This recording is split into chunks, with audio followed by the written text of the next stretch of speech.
vous avez un petit panneau qui vous indique la possibilité, soit d'aller évidemment visiter la grotte, soit d'aller au ruisseau du Gournier, d'accord, avec le lac souterrain qui monte un petit peu au-dessus.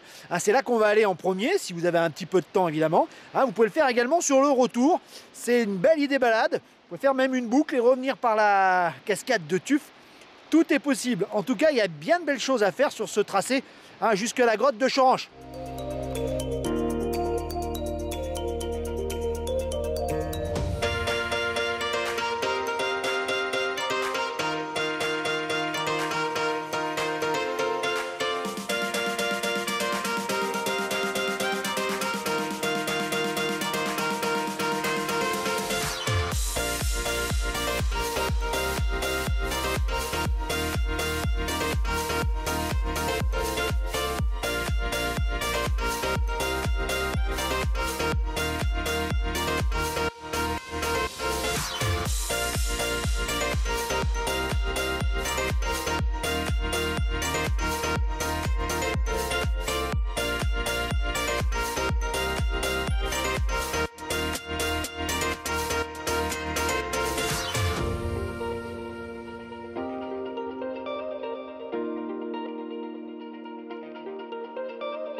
Bon, pour le lac souterrain du Gournier, vous arrivez au niveau quasiment de la table d'orientation, un panorama à couper le souffle sur toute la vallée et Pont-Aroyan au loin.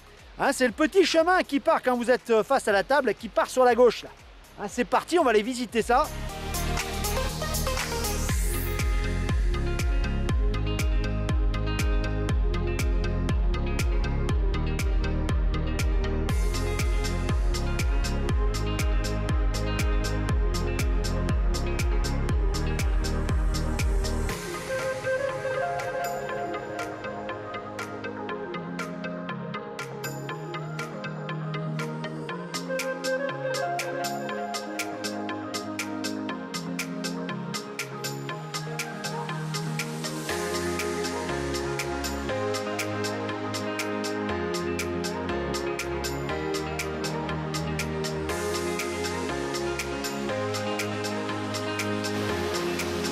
L'eau qui coule là, on est juste au-dessus de la cascade de Tuf. Une eau limpide qui sort de la falaise. D'accord, le Gournier c'est le lac souterrain. Véritable petit paradis ici. Une petite merveille qu'on vous encourage à aller voir. Il faut monter encore un peu, mais ça vaut largement le détour. Et sachez que Gournier, en langue ancienne, ça veut dire le gouffre noir, le gouffre obscur, le trou noir quoi.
Et sérieusement, on va au Mexique pour découvrir les cénotes souterrains qui sont magnifiques, hein. Et à quelques kilomètres de chez moi, dans le Vercors, on a nos cénotes aussi. Youhou!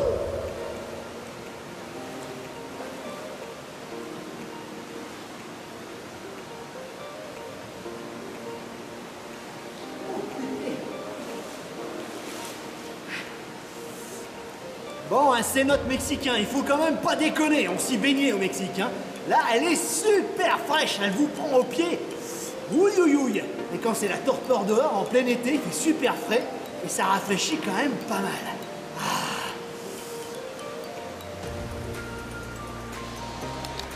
Bon, une dernière petite chose avant de quitter les lieux, sachez que c'est l'une des plus belles randonnées souterraines de carrément tout le Vercors et peut-être même de toute la région. Hein, évidemment, on est dans la spéléologie, là c'est autre chose, il faut être un peu plus équipé. Et déjà pour le plaisir des yeux, c'est déjà pas si mal.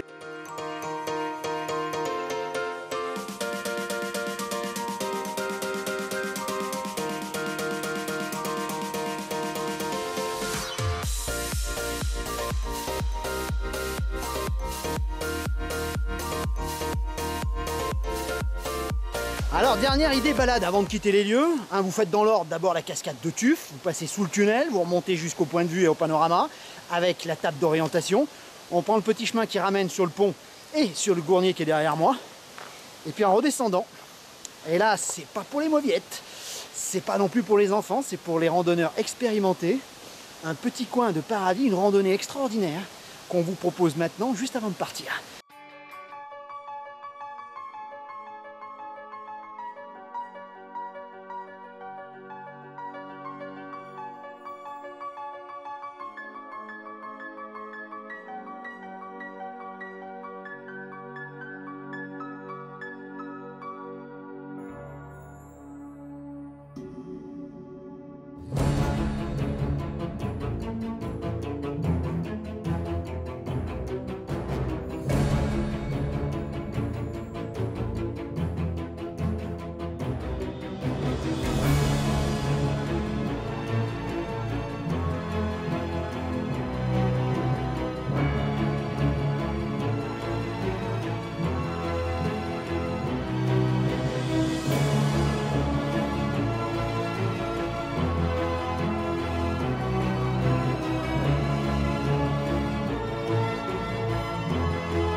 Bon, finalement, le sentier est assez visible quand même. Alors, c'est pas le sentier du siècle, mais bon, regardez, c'est plutôt assez bien fait, même s'il n'y a pas de balise. Difficile de se perdre, d'accord? Et puis, on va toujours en direction des falaises de Presles, qui sont juste au-dessus de nous. Donc, bon, bah, pour l'instant, ça se passe plutôt pas mal.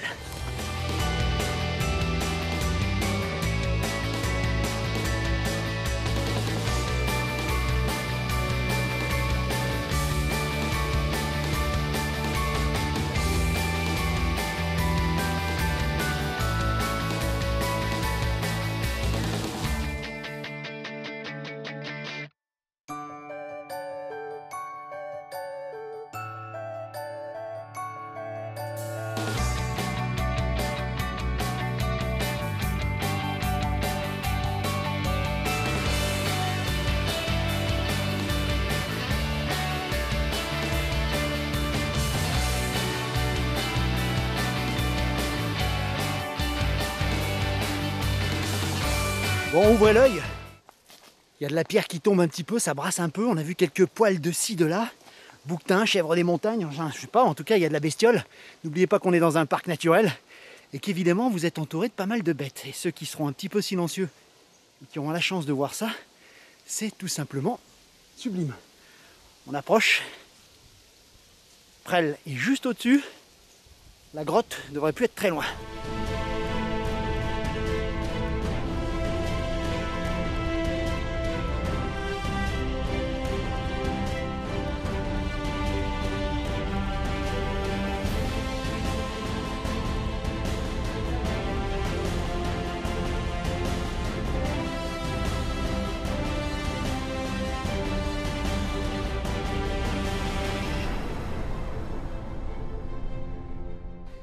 Eh oui, on nous avait pas menti. La grotte de la Balme-Rousse, alors le chemin est un peu casse-gueule pour venir, et encore, c'est quand même tout à fait faisable, gros 30 minutes environ, pour découvrir cette petite merveille. On n'est pas à la grotte Chorange, faut pas pousser, mais on est quasiment seul, quasiment pas touristique, et c'est ce qui fait, évidemment, le bonheur des lieux. Sachez que les hommes se sont installés ici depuis la haute préhistoire, au néolithique, je crois qu'on a retrouvé des traces, et même avant, il y a d'ailleurs des traces de fouilles ici. Sachez qu'on a trouvé énormément de traces d'occupation humaine. Il faut dire que même si ça s'est écroulé et qu'on a bien du mal aujourd'hui à l'imaginer, il y avait une énorme terrasse qui donnait carrément sur la vallée pour observer les troupeaux au loin. Les chasseurs-cueilleurs étaient ici, évidemment, extraordinairement bien placés pour voir ce qui se passait, chasser le bouquetin, la marmotte ou que sais-je.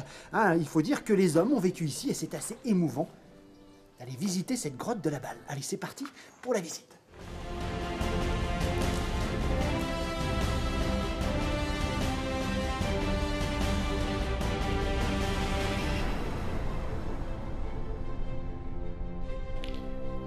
Bon, les grottes de Chorange, c'est le tourisme, c'est la merveille touristique de la région. La Balme-Rousse, c'est l'aventure avec un grand A. Autant dire que mon petit cœur de prof d'histoire bat la chamade. Vous imaginez?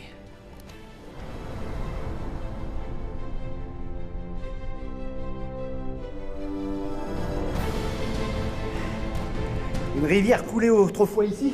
Ça laisse des vasques un petit peu abandonnés. Ça doit couler encore un peu de temps en temps, c'est un peu humide.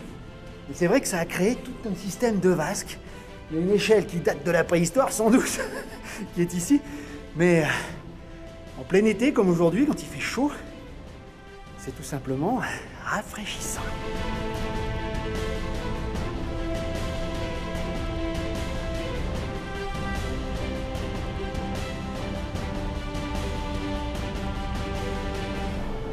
On est au fond de la grotte, prévoyez une petite lampe torche peut-être. Mais superbe. Regardez-moi ça.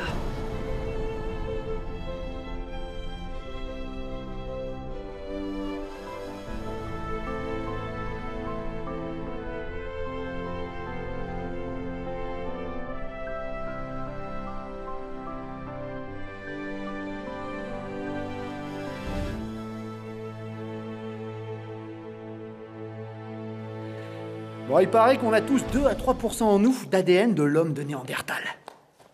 En visitant cette grotte, je me dis que j'ai peut-être un petit peu plus. Je m'y plais vraiment, je m'y installerai presque. Histoire quand tu nous tiens.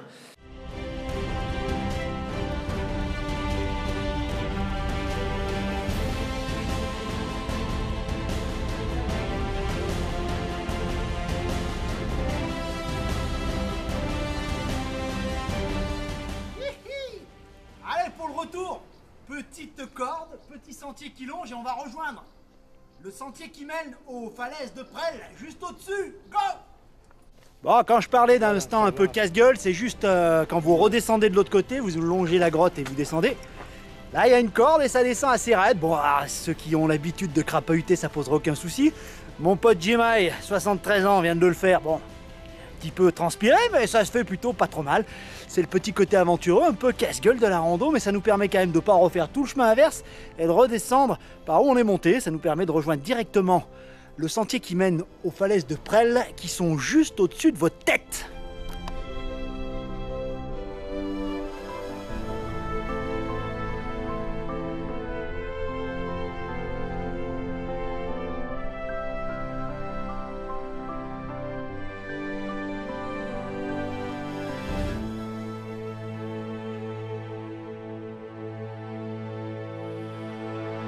Bon, après avoir passé la grande corde plus les deux petites qui remontent un petit peu, on longe complètement les falaises de Presles.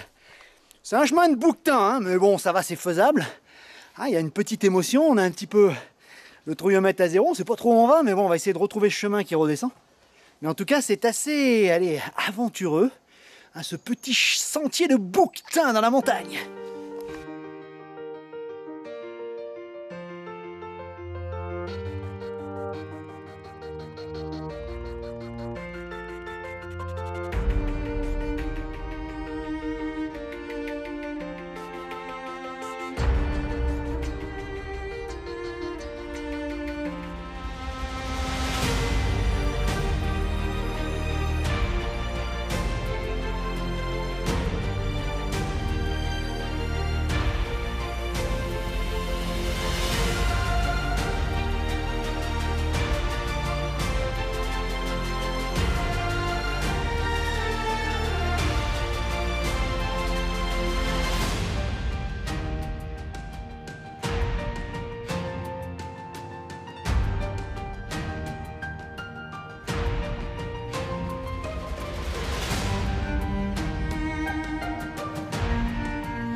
Et quand on arrive à la fin des falaises de Presles, la récompense est au bout.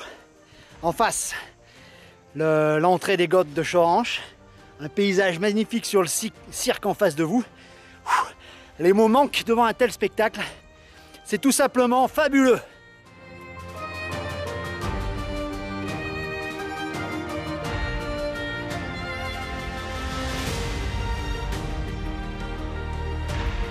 Reprenez de l'eau.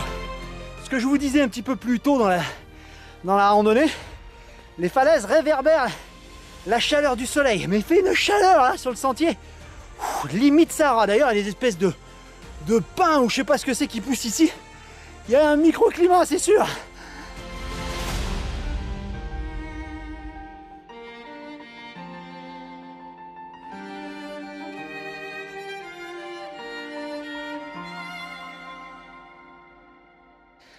La dernière partie de la randonnée est tout simplement sublime. Là, on est carrément contre la paroi rocheuse des falaises de Presles. C'est tout simplement inouï, avec un paysage et un panorama en face à couper le souffle. Peut-être les plus beaux, les plus belles vues de la région. Allez, peut-être même du monde. Face à ça, c'est vrai que les moments on peut se laisser être un petit peu chauvin, merde.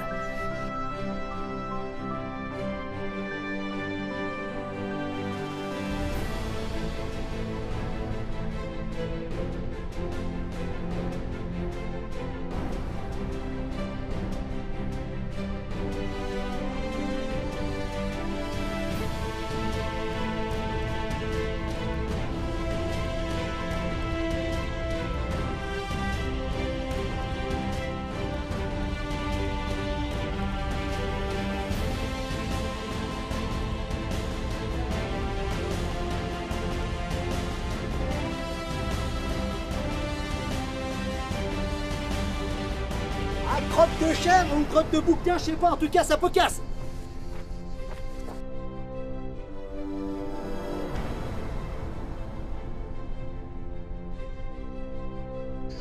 Bon, après la citadelle du vertige où nous étions dernièrement, le chemin du vertige. Là, on peut pas être plus contre les falaises de Presles. Et c'est là qu'on comprend ce que je vous avais expliqué la dernière fois. La réverbération contre la falaise, il fait une chaleur torride.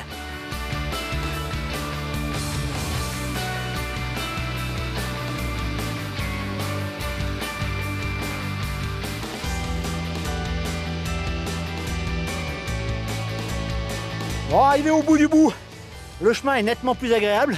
On descend après un pierrier, bien tiré vers le village, sinon vous allez atterrir de l'autre côté, du côté de Choranche-les Bains, et c'est pas tout à fait là où vous avez garé votre voiture. Donc là, un petit chemin, on tourne, ça sent le sapin, c'est plutôt pas mal. Je dis pas pour ça parce qu'il y a quelqu'un qui est mort, ça sent le sapin, c'est parce qu'il y a vraiment des pins, ça sent le pin, le chemin est joli, des aiguilles au sol, enfin bon bref, vous m'avez compris quoi.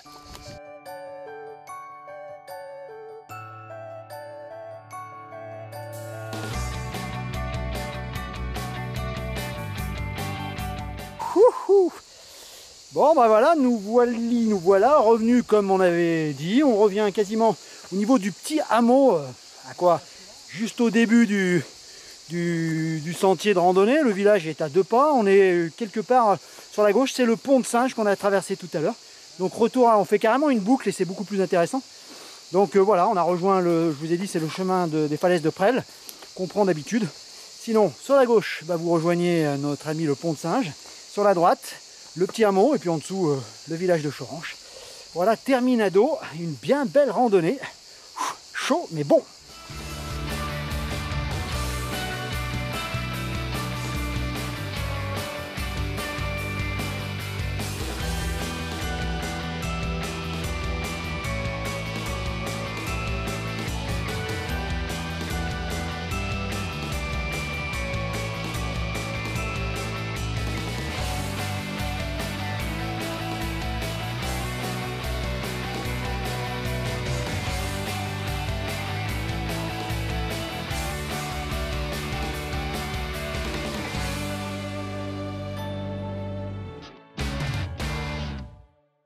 Voilà, on quitte Choranche avec regret. Prochaine étape, Pont-en-Royans. Sachez qu'on peut le faire d'ici à pied. On se gare au niveau du camping municipal. On traverse la rivière avec le pont. On prend sur la droite, chemin de Chabaudière. En 1h10, vous êtes à Pont-en-Royans et ses maisons suspendues. La suite sur les chemins du patrimoine, c'est là-bas qu'on se rend. C'est parti, le chemin est sublime entre rivière et montagne.